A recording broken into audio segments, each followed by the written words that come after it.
Hello, it is question day. Did I forget my microphone? Okay, that should be better.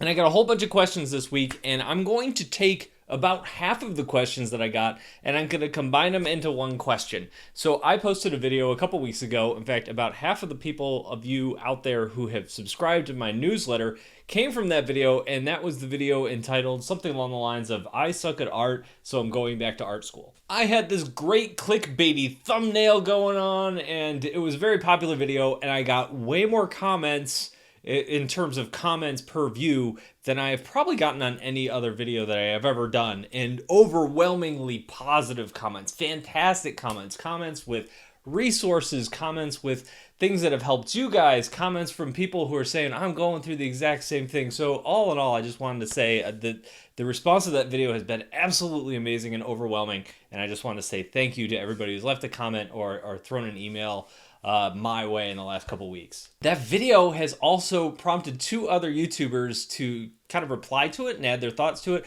One was by Borodante, who is a phenomenal YouTuber. I love watching his stuff, and he's got a great perspective on that. And the other one was just posted this week. It was the very first video I watched when I was starting my day on Monday. It was from Adam Duff, who has a YouTube channel called Lucid Pixel. There's nothing better than getting a pep talk from Adam Duff to start your week on a Monday morning. That was a really, really cool video. Those are worth watching, and I'll link those up down below in the description. Okay, so a lot of this isn't so much of a question, but something I got over and over again. I got a lot of messages from people out there. Excuse me. I'm not breaking up. I'm just thirsty. The vast majority of the emails and comments I got were, don't let the haters keep you down. You're a fine artist. Just keep going. And I really appreciate that. But I did want to say one thing. And I think part of it was the thumbnail that I put together for the video and the title were rather dramatic because unfortunately, if you want to get clicks on YouTube, you got to make clickbaity thumbnails sometimes. But I think what that led people to believe is that I was kind of being down on myself and that I was, I guess, upset in some way or having some kind of crisis of confidence going on. And to some extent, that's true a little bit. But I think part of the reason I was able to do that video now as opposed to do that video and talk about that sort of stuff a year ago or 2 years ago is because I'm finally feeling really confident about where I'm at. I'm at a point where I now make my living drawing on YouTube, which is kind of weird. And I feel that my drawing has gotten better, so I feel like I'm at a point where I'm comfortable enough with myself and the work that I'm doing where I can critique myself publicly and not feel too bad about it. So it's weird that in a video where I'm being unconfident, it's actually born from a place of confidence. That probably makes no sense, so I'll just move on. But my general point is I'm doing pretty good, and I'm really enjoying the learning art process and that sort of thing. So I just want to say, nobody worry about me. I'm doing great. Anyway, on to the questions. The first question is from Graham, and the question is I was wondering what is the best way to learn anatomy? Is it better to concentrate on one area at a time or spend time on different areas? And I think this is a phenomenal question, and to be honest with you, this is a question that I had as well. I started a general anatomy course. I started using, Proco gave me a free course. I mentioned this a couple weeks ago. And I started in on that. I started lesson 1 of their anatomy course, which was about life drawing and things like that. And I really felt out of my element, like it was way over my head. And so what I've decided to do is take a step back. And in my drawing lessons, I've been using a site called drawabox.com. And I've been using that over on my drawing sessions because I've decided I need to learn how to draw a line the right way. I need to learn how to hold a pencil the right way. I need to learn all of that stuff first. And then I'm going to drive into the anatomy stuff. So right now, I don't have an answer for that. But I hopefully, as I learn to draw over the next few months, I will have a better answer for that. The next question is from Daniel, and this question is, it's not really a question, it's more of a comment on one of my videos I did about Adobe raising the price of their subscription plan, their base subscription plan from $10 a month to $20 a month.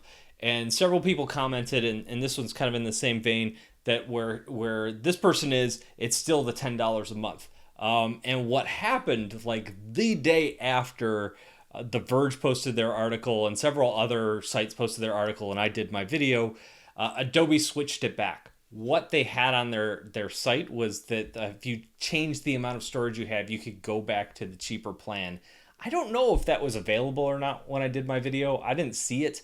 It's one of those things where if it's not on the menu, you're not going to order it, sort of a thing. So if it was there, it was hidden. But at any rate, what Adobe has done is they've changed it back. So now that is the default, the $10 option. So I think because they got so much blowback, they decided to, for the time being, change their mind on that. Anyway, internet outrage worked. Yay! Adobe has shifted the prices back to the way they were. Next question is from Kaiser. And this question is in your opinion, which animation software is the easiest to learn? So I have only used 2 animation pieces of software, not counting all the bunches of animation things that I used on the iPad a couple weeks ago in a video. And that is Adobe Flash and Adobe After Effects. And I think Flash is way, way easier to learn than After Effects. Maybe it's because I'm used to the animation or the drawing side more than the technical side and the film side. But I would also like to point out that both of those programs are very expensive, and both of those programs are not the easiest thing in the world to learn. And right now, animation software in general is kind of a hole in my knowledge. So I don't have a good answer for you, but if anybody out there does, let me know down below in the comments, or you could reply to an email and I'll see that as well, because I would like to dive more into animation and know more about that space and be able to answer some of those questions. Next question or comment is from Lisa, and here it is. Have you seen ControlPlusPaint.com site? It seems to be more organized than Drawbox, and she likes how the classes are arranged. So I checked it out, and I have seen that before, but it's been a long time since I actually took a look at that. And I agree, that looks like a really good site and resource. I think I saw it second. It looks like they're providing a lot of their basic courses for free, and then you can buy some of the more advanced ones as you go. So that might be one that's worth checking out. I'll link it up down below. One of the things I've discovered since I made that video in the last couple of weeks is there are a lot of free and really awesome resources on the web. So I'm going to be churning through a lot of them in the next year. I'm really looking forward to that. The next question is from Warren. I noticed an SD card in one of your recent tablet reviews, and it got me thinking, how do you store your digital drawings that you make? Do you save all of your art assets as you create them? And the short answer to that is yes, I do.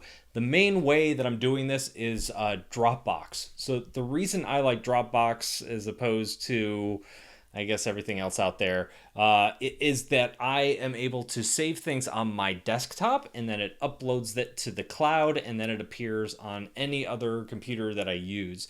And since every so often I'll test like a Surface Pro, or I'll test various laptops or whatever, it makes it really easy for me to go in and access my files. I can just sync my Dropbox to any new computer that I use. Everything that I need is in there. I can find any drivers or any special settings or fonts or anything that I use across projects. And so, yes, I'm using Dropbox, which also works on my iPads. It works all over the place. So Dropbox is my answer. I don't know. I'm not promoting Dropbox. I don't necessarily think that they are the best solution. I pay, I want to say $120 a year, maybe, for the settings that I get, because it also backs up and I have version control, which is really nice. Google Drive is going to do the same thing. Apple iCloud is going to do the same thing. Microsoft OneDrive, did I get that right? I think OneDrive is what it's called. That's going to do the same thing. There's probably some other stuff out there. If you have Adobe has its own cloud storage. So yeah, I am a big fan of cloud storage just because it's one way that I can back up my files. If anything happens to a computer, if something dies, I know that everything's up on the cloud. Also, I can access it from different computers just because I'm often using multiple computers. Next question is from Shihab. The question is hey, I want to know, is Medibang a good software for comics? And the short answer to this is yeah, actually it's really good. I think there's a panel creator, at least on the iPad, where you can draw and drag and make comic panels and change the width of those panels and things like that. So Medibang is really, really good for comics. It actually reminds me a lot of Clip Studio, or it used to be called Manga Studio, which is also very good for comics. I don't think Medibang has, I could be wrong here, but I think I like some of the custom brushes that I have available for Clip Studio a little bit better than Medibang, and that's why I tend to kind of veer towards that for inking and that sort of thing. But absolutely, if you're just starting out and you don't want to pay for software, Medibang is a really good place to start. So those are my questions. If you have a question, all you have to do is reply to the email that you followed the link from to get here. That's it, and I'll get it in my inbox, and I'll be able to reply to it. So anyway, thank you guys for watching. I appreciate it, and I'll be back in a couple of days.